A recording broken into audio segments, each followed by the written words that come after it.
Locus part 4 योभन्दा अगाडि चाहिँ पार्ट 1 पार्ट 2 पार्ट 3 अपलोड भइसकेको छ है। त्यो पार्ट 3 सम्ममा चाहिँ हामीले क्वेसन कम्प्लिट गरेको भनेको चाहिँ 3 को एफसम्म 3 को कतिसम्म आईसम्म हामीले कम्प्लिट गरिसकेको छ। अब आज गर्ने भनेको जे के र 4 र 5 हामीले आजको भिडियोमा क्वेसन कभर गर्छौँ। अनि त्यस पछाडि हामी अरू क्वेसन्स लोकसमा रिलेटेड अरू क्वेसन्सहरू पनि छ, त्यो क्वेसन्सहरू पनि हामीले सल्भ गर्छौँ है त। यदि अब पार्ट 4 मा यो कम्प्लिट भएन भने अब पार्ट 5 पनि आउँछ, अर्को पार्ट 6 पनि आउन सक्छ। यदि क्वेसन कम्प्लिट भइराखेन भने अरू पनि क्वेसन छ। यदि त आजकोमा कम्प्लिट होला अरू पनि क्वेसन्सहरू छ त्यो सल्भ गर्नुपर्ने। त्यसले गर्दाखेरि चाहिँ कुनै पनि पार्ट नछुटोस् भन्ने चाहनुहुन्छ भने चाहिँ सब्सक्राइब गर्नु होला र बेल आइकनलाई प्रेस गर्नु होला है त, नयाँ पार्ट आउने बित्तिकै हजुरलाई नोटिफिकेसन जाओस्।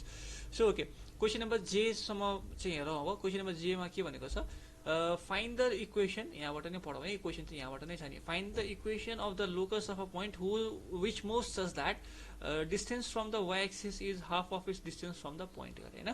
एउटा पोइन्ट यस्तो छ जसको मुभ गर्दाखेरि होइन, त्यो मुभ गर्दाखेरिको जुन हामीले निकाल्ने हो क्या, एउटा पोइन्ट यस्तो छ जुन वाइ एक्सिससँगको डिस्टेन्स छ, मुभ गर्दाखेरि त्यो पोइन्ट मुभ गर्दाखेरि जुन बनाउने बाटो छ नि, त्यो बाटोको चाहिँ हामीले इक्वेसन निकाल्नु पर्नेछ। त्यो मुभ गर्छ कसरी त्यो चाहिँ थाहा पाउँ पहिला। मुभ गर्दाखेरि चाहिँ उसले वाइ एक्सिससँगको डिस्टेन्स जुन छ, वाइ एक्सिससँगको डिस्टेन्स चाहिँ जहिले पनि यो पोइन्टसँगको डिस्टेन्ससँग चाहिँ के हुन्छ त, हाफ हुन्छ अरे भनेको छ है त।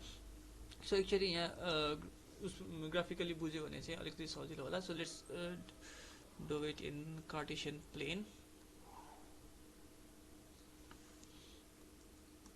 यो अब एक्स एक्सिस भइहाल्यो, this is x axis and this is y axis okay. अनि अब हामीले के भनेको छ त, एउटा पोइन्ट यस्तो छ, पोइन्ट पिएक्सवाई एउटा कन्सिडर गरौँ, वो पोइन्ट पिएक्सवाई है त। यो पोइन्ट के छ त, पिएक्सवाई जुन छ, अनि यो पोइन्ट पिएक्सवाई मुभ गर्दाखेरि distance from the why axis है भनेपछि distance from the why axis पनि निकालौँ। डिस्टेन्स फ्रम द वाइ एक्सिसबाट डिस्टेन्स भनेको त यही नै हो नि होइन। Distance from the why axis भनेको यो पोइन्ट आयो, अनि एक्स एक्सिस भने पछाडि के आयो त, यो आयो है। यो कुरामा चाहिँ कन्फ्युज हुनु पर्दैन, म एक्चुअली क्लियर चाहिँ गरिदिइराख्छु है। एउटा जस्तै कि इक्जाम्पलको लागि मैले दिएँ, इक्जाम्पलको लागि मैले एउटा पोल छ है, यो इलेक्ट्रिक एउटा बाटोमा जुन हाम्रो इलेक्ट्रिसिटीको पोल हुन्छ, त्यो पोलबाट म 10 मिटर पर छु भन्न खोजेको अर्थ के हो त, म 10 मिटर यतातिर त छु नि त होइन। म 10 मिटर कि त यतातिर छु, 10 मिटर कि त म यतातिर छु, कि त 10 मिटर म यता छु, कि त 10 मिटर यता। म जसरी भए पनि 10 मिटरको डिस्टेन्स त यही नै क्रिएट हुन्छ नि, भन्न खोजेको पनि यही हो क्या। यो वाइ एक्सिस भयो भने योसँगको 10 मिटर डिस्टेन्स, अब योसँगको डिस्टेन्स भनेको कता होला त भन्दा हामीले यतातिर लेखिन्छ, किनभने यतातिर पनि लेखिन्थ्यो तर हामीले यहाँ एक्स पोजिटिभ दिएको भएर चाहिँ हामीले यसलाई राइट ह्यान्ड साइडमा यो फर्स्ट क्वाड्रेन्टमै लेख्छौँ, किनभने यहाँ एक्स 5,0 दुइटै पोजिटिभ छ, वाइ पनि पोजिटिभ र एक्स पनि पोजिटिभ हुँदाखेरि चाहिँ के हुन्छ, जहिले पनि हामीले फर्स्ट क्वाड्रेन्ट लेख्छौँ। त्यही भएर चाहिँ मैले डिस्टेन्स यतातिर लिएको। यो कुरामा चाहिँ कन्फ्युजन नहोस् है, डिस्टेन्स भनेको नै के हो भन्ने कुरा, वाइदेखि यति डिस्टेन्स यता यति डिस्टेन्स उता भन्दाखेरि नै बुझिएन भने त अप्ठ्यारो हुन्छ होइन। त्यसले गर्दाखेरि सिम्पल बुझ्ने, एउटा यदि इलेक्ट्रिक पोल छ भने त्यो पोलबाट म 10 मिटर डिस्टेन्स छ भन्न खोजेको अर्थ के हो त भन्दा यति नै हो। 10 मिटर डिस्टेन्स भनेको यहाँनिर आयो होइन। अब त्यस्तै यो भनेको त अब पोल भयो, यो म रोडबाट हेर्ने यसरी बुझ्ने क्या। अब यो तलपट्टि चाहिँ के छ, रोड छ अरे सपोज होइन। अब म जति पोलसँग जति डिस्टेन्स पर जति डिस्टेन्समा छु होइन, म पोलबाट जति डिस्टेन्समा छु त्यो डिस्टेन्स चाहिँ अब एक्स एक्सिससँग कतिको छ त्यो म अहिले क्वेसनसँग रिलेट गरेर बुझाउने ट्राई गर्छु होइन। म यो डिस्टेन्स भनेको चाहिँ के हो कसरी हो भन्ने कुरा चाहिँ मैले बुझाइदिन खोजेको यहाँनिर चाहिँ। यसलाई चाहिँ म प्र्याक्टिकली अहिले म एकछिनमा रिलेट गर्छु, क्वेसन अनुसार चाहिँ बुझौँ है त। अब के भनेको छ त, distance from the why axis is half of its distance from the point 5,0 गरे है। यसलाई मैले ए माने, यो पोइन्ट्सलाई अब एक्स 0 हुन्छ, वाइलाई माने, बी को भ्यालु त हामीलाई दिएकै छ 5,0 भनेर दिएकै छ, किनभने 5,0 भनेको यो भयो है, एक्स को भ्यालु 5 र वाइ को भ्यालु 0 भनेको जहिले पनि एक्स एक्सिसमै पर्छ, किनभने एक्स एक्सिसमा न वाइ 0 हुन्छ होइन। यदि 9,0 भएको भए यतातिर हुन्थ्यो होला, 4,0 भएको भए अझ यता हुन्थ्यो होला होइन। एक्स एक्सिसमा पर्छ भने वाइ कोअर्डिनेट जहिले पनि के हुन्छ, 0 नै हुन्छ। अब बुझौँ क्वेसनले के भनेको छ। क्वेसनले के भनेको छ, यो वाइ एक्सिससँग यो पोइन्ट जुन छ नि, यो पोइन्ट पी, यो पोइन्ट पी को वाइ एक्सिससँगको डिस्टेन्स जति छ त्यो डिस्टेन्स चाहिँ यो पोइन्ट पी 5,0 सँगको डिस्टेन्सको चाहिँ कति छ, आधा छ भनेको है त। यदि यसरी बुझिँदैन भने म एक्चुअली त्यही अहिलेकै इलेक्ट्रिक पोलकै हिसाब दिएर म बुझाइदिन्छु है त। अब हेर्ने, यो एउटा पोल छ, यो पोलबाट एउटा मान्छेको, यो मान्छे जति दूरीमा एउटा मान्छे उभिरहेको छ, यो जुन छ नि दुईटाको बिचको डिस्टेन्स जुन छ त्यो चाहिँ रोडसँगको त्यही मान्छेको डिस्टेन्सको चाहिँ कति छ आधा छ यदि यो यहाँदेखि यहाँसम्ममा 10 छ 10 मिटर पर छ भने पोलबाट चाहिँ कति पर छ त 5 मिटर पर छ भन्न खोजेको यसले त्यति नै हो है त वाइ एक्सिससँगको डिस्टेन्स जति छ यो पोइन्ट पी को त्यो चाहिँ फेरि एक्स एक्सिसको चाहिँ आधा हो भन्न खोजेको है त भने पछाडि यहाँ अब पिए को डिस्टेन्स भनेको के हो त डिस्टेन्स अफ वाइ एक्सिस भनेको के हो यहाँनिर पिए होइन यहाँ पोल भनेको त यो भयो नि त होइन डिस्टेन्स वाइ एक्सिससँगको डिस्टेन्स भनेको कति भयो पिए भयो होइन त्यस्तै गरेर एक्स एक्सिससँगको भनेको अथवा मैले यो रोड भनेको थिएँ रोडसँगको डिस्टेन्स भनेको के भयो त पिबी है पिए इजुकल्स टु पिबी तर क्वेसनले के भनेको छ जति पिबी छ नि यो भ्यालु चाहिँ पिबी को आधा छ भनेको हो कि होइन half of the distance from x axis अथवा दिस पोइन्ट भनेको भनेपछि यो पिबी जति छ त्यसको आधा भन्न खोजेको हो कि होइन भने पछाडि अर 2PA इजुकल्स टु भन्न खोजेको के हो त 2PA इजुकल्स टु PB भन्न खोजेको अब हेर्नु त सुरुमा मैले पोइन्ट PX5 कन्सिडर गरेँ त्यस पछाडि ज्योमेट्रिकल कन्डिसन पनि बनाएँ अब मैले के युज गर्नु पर्यो त PA को डिस्टेन्सको फर्मुला युज गरेर PA को भ्यालु निकाल्नु पर्यो लाइकवाइज PB को डिस्टेन्सको फर्मुला युज गरेर PB को भ्यालु निकाल्नु पर्यो र त्यो भ्यालुले ल्याएर ज्योमेट्रिकल कन्डिसनमा राखिदिनु पर्यो so let's do it P को भ्यालु कति P को भ्यालु कति दिएको छ x, y सो यो अब x1 y1 भइहाल्यो अनि a को भ्यालु कति दिएको छ हामीलाई 0, y दिएको छ सो यो भनेको x2, y2 भयो डिस्टेन्सको फर्मुला के हो त PA equals to root under x2 minus x1 whole square plus y2 minus y1 भनेको y minus y को होल स्क्वायर यो भइहाल्यो अब यसलाई यसरी सल्भ गरौँ है यतातिर लिएर आएर okay so PA equals to गरौँ x2 भनेको भ्यालु कति छ त 0 छ 0 minus x whole square plus y minus y भनेको त 0 को स्क्वायर त लेखिराख्नु पर्दैन सो अब के आयो त माइनस x को स्क्वायर भनेको कति भयो यो x स्क्वायर मात्र 0 माइनस x भनेको माइनस x को स्क्वायर भनेको x स्क्वायर मात्र भयो हैन यो स्क्वायर र यसलाई रुटलाई काट्नुहुन्छ भने कति आयो त x आयो लाइकवाइज अब के चाहियो त हामीलाई PB को भ्यालु चाहियो हैन अब के को भ्यालु चाहियो त PB को भ्यालु PB इक्वल्स टु के हुन्छ त PB को भ्यालु निकाल्नको लागि अब फेरि के गर्ने डिस्टेन्सको फर्मुला युज गर्ने so Px, y equals to फेरि यसलाई x1, y1 मान्ने B को भ्यालु त हामीलाई कति दिएको छ 5, 0 दिएको छ यसलाई चाहिँ अब हामीले के मान्न सकिन्छ x2, y2 मान्न सकिन्छ भनेपछि अब PB को भ्यालु चाहिँ के हो त फेरि डिस्टेन्सको फर्मुला त्यही नै हो अब x2 minus x1 whole square plus y2 minus y1 whole square है सो इक्वल्स टु अब x2 को भ्यालु के छ त यसमा 5 छ 5 minus x square plus 0 minus y को स्क्वायर है त इक्वल्स टु के भयो त यो अब a minus b whole square को फर्मुला युज गरौँ a square minus 2ab plus b square plus पछाडिपट्टि 0 माइनस y को होल स्क्वायर छ हैन यो भनेको चाहिँ कति हुन्छ त भन्दा रुट 5 5 25 भइहाल्यो minus 5 times 2 is 10x plus x square यो भनेको पनि प्लस के हुन्छ y स्क्वायर नै भयो अब हेर्नु अब क्वेशन अनुसार हामीलाई के दिएको छ त condition 2PA equals to PB दिएको छ हैन त्यही अब हामीले त ज्योमेट्रिकल कन्डिसन तल लेखौं के दिएको छ त 2PA इक्वल्स टु PB हैन सो 2 त 2 नै भइहाल्यो PA को भ्यालु हामीलाई के दिएको छ त x दिएको छ इक्वल्स टु PB को भ्यालु हामीलाई कति दिएको छ त root under 25 minus 10x plus x square plus y square दिएको छ हैन त अब हेर्नु त यो स्क्वायर रुटलाई क्यान्सल गर्नको लागि के गर्नुपर्छ त स्क्वायरिङ अन बोथ साइड गरेर स्क्वायरिङ अन बोथ साइड गर्ने अब 2x को होल स्क्वायर भनेको कति हो त यहाँ 4x स्क्वायर आउँछ हैन 2x को होल स्क्वायर भनेको त कति हो यो यसको पनि स्क्वायर हो यसको पनि स्क्वायर हो नि त सो 4x स्क्वायर भयो इक्वल टु यतातिरको स्क्वायर रुट चाहिँ क्यान्सल आउट भइहाल्यो भनेपछि 25 minus 10x plus x square plus y square भयो है त यो भनेको त के आउँछ भन्दा सबैलाई लेफ्ट ह्यान्ड साइडमा लिएर जाने हो भने 4x square minus x square minus y square plus 10x minus 25 सबै नेगेटिभ हुन्छ हैन सो 4x नेगेटिभ भएको पोजिटिभ हुन्छ पोजिटिभ भएको नेगेटिभ हुन्छ 4x square minus x square भनेको 3x स्क्वायर हुन्छ minus y square minus y square plus 10x minus 25 is equals to 0 this is our answer है त यसरी नै गर्ने अब अर्को क्वेशन हेरौं लास्ट क्वेशनमा के छ त भन्दा the square of the distance from the point -2, 1 is always 3 units भनेको छ है त भने पछाडी यो एउटा जुन मुभिङ पोइन्ट px, y छ हैन, px, y छ, यो पोइन्ट को डिस्टेन्स अर्को जुन पोइन्ट छ के दिएको छ त -2, 1, यसलाई पोइन्ट मैले a मान्छु अरे सपोज हैन। यो पोइन्ट p र यो पोइन्ट मुभ गर्दाखेरि के यो पोइन्ट जुन p छ नि, यो पोइन्ट pxy मुभ गर्दाखेरि हैन, यो a सँग पोइन्ट मुभ गर्दा a लाई फिक्स पोइन्ट मानेर यो पोइन्ट p मुभ गर्दाखेरि जहिले पनि यिनी दुईटाको बीचको जुन डिस्टेन्स हुन्छ त्यो डिस्टेन्स चाहिँ यो जुन a र यो जुन छ नि यहाँको बीचको p को डिस्टेन्स जुन छ जहिले पनि त्यो कति हुन्छ त अरे 3 युनिट्स हुन्छ भनेको छ हैन। क्वेशनले कति हुन्छ अरे त 3 युनिट्स हुन्छ भनेको छ है त। स्क्वायर pa को जुन छ नि स्क्वायर डिस्टेन्स pa को डिस्टेन्स जुन आउँछ नि हाम्रो pa को डिस्टेन्स जुन आउँछ pa को डिस्टेन्स यसको स्क्वायर गर्दाखेरि चाहिँ बल्ल 3 युनिट्स आउँछ। यो 3 युनिट्स हैन हैन, pa को डिस्टेन्सको स्क्वायर जुन आउँछ त्यो भनेको चाहिँ के आउँछ त 3 युनिट्स आउँछ। यो भनेको हामीले अब के बनायौं त ज्योमेट्रिकल कन्डिसन हामीले यहाँनिर बनायौं है त। भनेपछि सुरुमा हामीले के निकाल्नु पर्दो रहेछ त pa को भ्यालु निकाल्नु पर्दो रहेछ। pa भनेको distance between p and a, त्यसको चाहिँ फेरि स्क्वायर रुट गर्नु पर्दो रहेछ हैन। So let's find out pa को भ्यालु चाहिँ हामीले फाइन्ड आउट गरौँ है त। सो pa फाइन्ड आउट गर्नको लागि के छ त डिस्टेन्सकै फर्मुला युज गर्ने हो।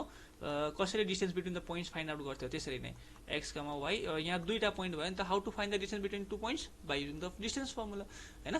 सो यो भनेको x1 यसलाई x1 y1 मान्ने, अनि a दिएको छ -2, 1 यसलाई चाहिँ हामीले के मान्न सकिन्छ x2, y2 मान्न सकिन्छ। अब pa इज इक्वल्स टु के हो त हाम्रो root x2 minus x1 whole square plus y2 minus y1 को पनि होल स्क्वायर भयो इज इक्वल्स टु के हुन्छ त what is the value of x2 -2 छ माइनस x1 भनेको x भयो whole square plus y2 minus y1 भनेको कति भयो त 1 माइनस y को स्क्वायर भयो है त। भने पछाडी अब के छ is equals to root under -2 minus x को होल स्क्वायर छ हैन। अब यसलाई a माइनस b को होल स्क्वायर कै फर्मुला युज गरे पनि हुन्छ। सो यो भने के हुन्छ a स्क्वायर -2 a भनेको -2 भयो, b भनेको -x छ प्लस b स्क्वायर भनेको -x को स्क्वायर। अब पछाडी पनि हेर्नु त पछाडी के दिएको छ 1 माइनस y भनेपछि a स्क्वायर माइनस 2ab के a minus b whole square को फर्मुला के युज गर्ने a square minus 2ab plus b square है त।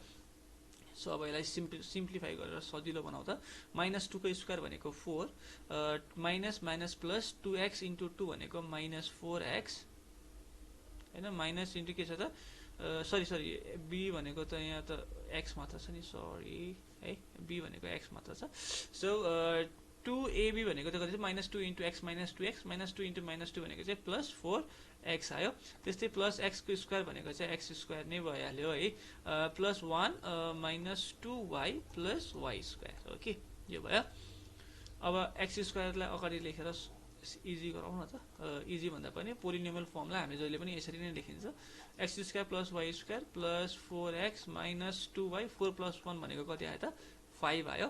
अब दिएको ज्योमेट्रिकल कन्डिसन हेरौँ त के थियो ज्योमेट्रिकल कन्डिसन यहाँनिर pa को whole square is equal to के हुनुपर्छ 3 हुनुपर्छ भने यो चाहिँ हाम्रो pa हो नि त, यो हाम्रो भ्यालु के हो त pa हो, यसको स्क्वायर चाहिँ हाम्रो कति हुनुपर्छ इज इक्वल टु 3 हुनुपर्छ भनेपछि त्यसलाई चाहिँ अब हामीले युज गरौँ है। सो हाम्रो के छ त pa को स्क्वायर भनेपछि now what we have pa square is equals to कति हो त 3 हुनु पर्यो हैन। So root under x square plus y square plus 4x minus 2y plus 5 यो pa भयो, यसको स्क्वायर इज इक्वल्स टु 3 हो नि त क्वेशनले भने अनुसार, क्वेशनले दिए अनुसार ज्योमेट्रिक कन्डिसन भनेको त हाम्रो यही नै हो। सो यो स्क्वायरले स्क्वायर रूट क्यान्सल आउट गर्यो, x square plus y square plus 4x minus 2y plus 5 is equals to 3 और क्या है त x square plus y square plus 4x minus 2y plus 3 लाई लेफ्ट हैंड साइड में लिएर आयो भने 5 माइनस 3 इज इक्वल्स टु 0 और x square plus y square plus 4x minus 2y plus 2 is equals to 0। This is our answer okay हैन। यसरी चाहिँ हामीले गर्ने हो भन्ने कुरा छ। अब हाम्रो नेक्स्ट क्वेशन हेरौँ नेक्स्ट क्वेसनमा फेरि के छ, क्वेसन नम्बर हामीले केसमा पनि कम्प्लिट गऱ्यौँ होइन। यदि कोही कुरा बुझ्नु भएको छैन भने ब्याक फेरि प्लेब्याक गरेर हेर्नु होला है, it will be easier for you to understand. यदि त्यही पनि बुझिएन भने चाहिँ फेरि कमेन्ट सेक्सनमा के कन्फ्युजन भयो क्लियरली लेखेर पठाउनु भने हजुरको कन्फ्युजन मलाई क्लियरली थाहा भयो भने मात्रै मैले हेल्प गर्न सक्छु होइन। सो अब क्वेसन नम्बर 4 मा हेरौँ त के भनेको छ। अब क्वेसन नम्बर केसमा भ्याइयो, क्वेसन नम्बर 4 लाई हेरौँ त। Find the equation of the locus of a point which move such a way that is distance from the point 3,1 is double is distance from the point. यो भनेको चाहिँ same question number जी जस्तै नै हो है। अब हामीलाई दिएको छ 3,1। अब यसलाई कसरी गर्ने त भन्दाखेरि म हिन्ट दिन्छु, यो चाहिँ सल्भ गर्न होला है त। सो एउटा म प्लेन कार्टेसियन प्लेन गरेर देखाइदिन्छु। ओके,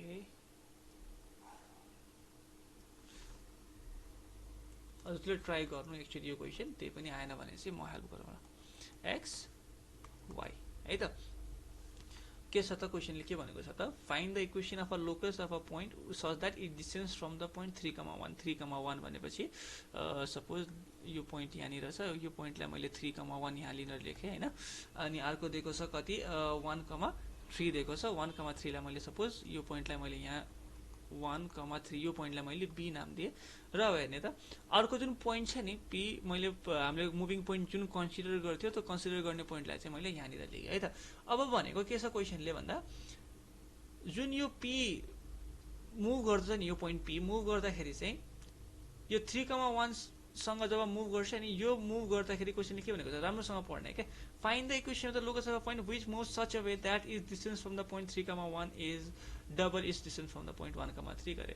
एदेखि पीसम्मको जुन डिस्टेन्स छ त्यो डिस्टेन्स इज डबल भनेको पीबीको भ्यालुलाई 2 टाइम्सले मल्टिप्लाई गर्यो भने बल्ल पीएको भ्यालु आउँछ भनेको छ होइन। भनेको पीएको डिस्टेन्स जुन छ, पीएको डिस्टेन्स चाहिँ पीबीको डिस्टेन्स भन्दा डबल छ भनेको 2pb हो। कुरा यसरी बुझ्नु पर्यो क्या। पीए इक्वल्स टु के हुन्छ त 2pb भनेर हुन्छ। अब यहाँबाट पीएको कन्डिसन, पीएको डिस्टेन्स निकाल्नुहोस्, पीबीको डिस्टेन्स निकाल्नुहोस्, त्यस पछाडि फाइन्ड आउट द एन्सर है। अनि ज्योमेट्रिकल कन्डिसनमा ल्याएर पीएको डिस्टेन्सको फर्मुला गरेर पीएको भ्यालु निकाल्नुहोस्, पीबीको पनि डिस्टेन्सको फर्मुला युज गरेर पीबीको भ्यालु निकाल्नुहोस्, त्यस पछाडि फेरि ज्योमेट्रिकल कन्डिसनमा ल्याएर राखिदियो भने चाहिँ एन्सर मिल्छ। यदि स्क्वायर रुटको फर्ममा आयो, यता पनि स्क्वायर रुट आयो, पीको भ्यालुमा पनि स्क्वायर रुटको फर्ममा आयो, यता पनि पीबीकोमा पनि स्क्वायर रुटको फर्ममा आयो भने चाहिँ पछि यहाँनिर राख्दाखेरि स्क्वायरिङ गर्नु बोथ साइड गरेर चाहिँ स्क्वायर रुटलाई क्यान्सल गरेर गर्दाखेरि पनि हुन्छ है त। सो यो भयो। अब क्वेसन नम्बर 5 मा पनि हेरौँ न त। क्वेसन नम्बर 5 मा के छ, यसैलाई इरेज गरेर क्वेसन नम्बर 5 पनि यसैमा हेरौँ है त, so that it will be easier. यो प्लेनलाई नमेटौँ। ओके, क्वेसन नम्बर 5 मा के भनेको छ त, find the equation of a locus of a point which moves in a such a way that it is equidistant from the point 3,-2 and 3,6 गरे है। 3,-2 भने पछाडि त्यो पोइन्ट सपोज यहाँनिर छ होइन, 3,-2 किनभने वाइ नेगेटिभ छ, वाइ तल यो तलपट्टिको यसमा चाहिँ फोर्थ क्वाड्रेन्टमा चाहिँ वाइ नेगेटिभ हुन्छ। सो यसलाई मैले सपोज के दिएँ भन्दा 3,-2 दिएँ। र अर्को पोइन्ट के दिएको छ 3,6 भने पछाडि अर्को पोइन्ट सपोज मैले यहाँनिर दिएँ, दिस इज पोइन्ट 3,6 होइन। यो यतातिरै कतातिर हुन्छ यो 3,6। अब हेर्ने त, अब हामीले अर्को पोइन्ट जुन कन्सिडर गर्नुपर्ने छ पी, यो मैले पी एक्स वाइ मैले यहाँ दिएँ भने अब के भनेको छ त क्वेसनले, यो पोइन्ट पिएक्सवाई जुन छ नि, यो पीबीसँग र पीएसँग यो दुईटाको जुन पीएसम्मको जुन डिस्टेन्स हुन्छ यो चाहिँ बराबर हुन्छ। अगाडि यो मुभ गर्दाखेरि यो पोइन्ट पिएक्सवाई जहिले पनि मुभ गर्छ, जता पनि मुभ गर्छ, त्यो मुभ गर्दाखेरि चाहिँ पीए र पीबीको बिचको डिस्टेन्स चाहिँ इक्वल मेन्टेन गरेर मात्रै मुभ गर्छ क्या। यो पोइन्ट अब यहाँनिर गयो भने पनि त्यो पोइन्ट पिएक्सवाई मुभ गरेर यहाँ आयो भने पनि के हुन्छ त, इन दुईटाको बिचको डिस्टेन्स अझै पनि सेम नै हुन्छ। त्यो पोइन्ट घुमेर यहाँनिर आयो अरे, यहाँनिर त्यो पोइन्ट मुभ गरेर यहाँ आए पनि यो पीबी र पीए को भ्यालु फेरि के गर्छ, त्यो पोइन्ट फेरि बिचमा, त्यो पोइन्ट जतासुकै मुभ गरे पनि यिनीहरू दुईटाको बिचको जुन डिस्टेन्स छ त्यो डिस्टेन्स जहिले पनि के कस्तो गएर मुभ गर्छ त, बराबर हुने हिसाबले चाहिँ यसले के गर्छ मुभ गर्छ। भने पछाडि अब हामीले त्यो मुभ गर्दाखेरिको जुन चाहिएको पाथ हो त्यो नै हामीले निकाल्नु पर्ने छ है त। लोकसको इक्वेसन निकाल्नु पर्ने छ भनेपछि अब हाम्रो कन्डिसन के भयो त भन्दाखेरि PA is equals to PB है त। के भयो त, PA is equals to PB। अब PA को डिस्टेन्सको फर्मुला युज गरेर डिस्टेन्स निकाल्नुहोस्, PB को पनि PB को डिस्टेन्सको फर्मुला युज गरेर डिस्टेन्स निकाल्नुहोस्, त्यसपछि लास्टमा जे भ्यालु आउँछ त्यो भ्यालुलाई इक्वेट गरिदिनुहोस् हैन। यदि स्क्वायर रुटको फर्ममा आयो भने PA को भ्यालु पनि स्क्वायर रुटको फर्ममा आयो र PB को भ्यालु पनि स्क्वायर रुटको फर्ममा आयो भने चाहिँ अब यस्तो खालको आउँछ नि त। यस्तो खालको आए पछाडि चाहिँ भित्र जे के होला निकाल्नुहोस् त्यसको एन्सर हैन। त्यस पछाडि के गर्ने त स्क्वायरिङ अन बोथ साइड गरेर स्क्वायर रुटलाई क्यान्सल आउट गरिदिने। त्यस पछाडि लाइक टर्म्सहरूलाई सँगै राख्ने, अनलाइक टर्म्सहरूलाई पनि लाइक टर्म्सहरूलाई पहिला सँगै राखेर सिम्प्लिफिकेसन गर्ने, अनलाइक टर्म्सहरूलाई पनि राख्ने। त्यस पछाडि इक्वल्स टु 0 गरेर चाहिँ एन्सर निकाल्दिने है त। सो यसरी एकचोटि ट्राई गर्नुहोस्, त्यही पनि आएन भने चाहिँ म छँदैछु, I will help in that case. तर कमेन्ट सेक्सनमा चाहिँ लेख्नु होला के आएन भनेर है त। सो अब पार्ट 4 मा चाहिँ यहाँसम्मको हाम्रो कम्प्लिट भयो, क्वेसन नम्बर 5 सम्म कम्प्लिट भयो। अब पार्ट 5 मा चाहिँ हाम्रो अर्को क्वेसन 6 देखि उताको क्वेसन्स चाहिँ आउँछ है। सो त्यो पार्ट नछुटोस् भन्नको लागि चाहिँ सब्सक्राइब चाहिँ गर्नु होला, सब्सक्राइब गर्न त नभुल्नु होला। र अर्को मेन इम्पोर्टेन्ट भनेको बेल आइकनलाई चाहिँ प्रेस गर्नु होला है त। So this much for today, take care.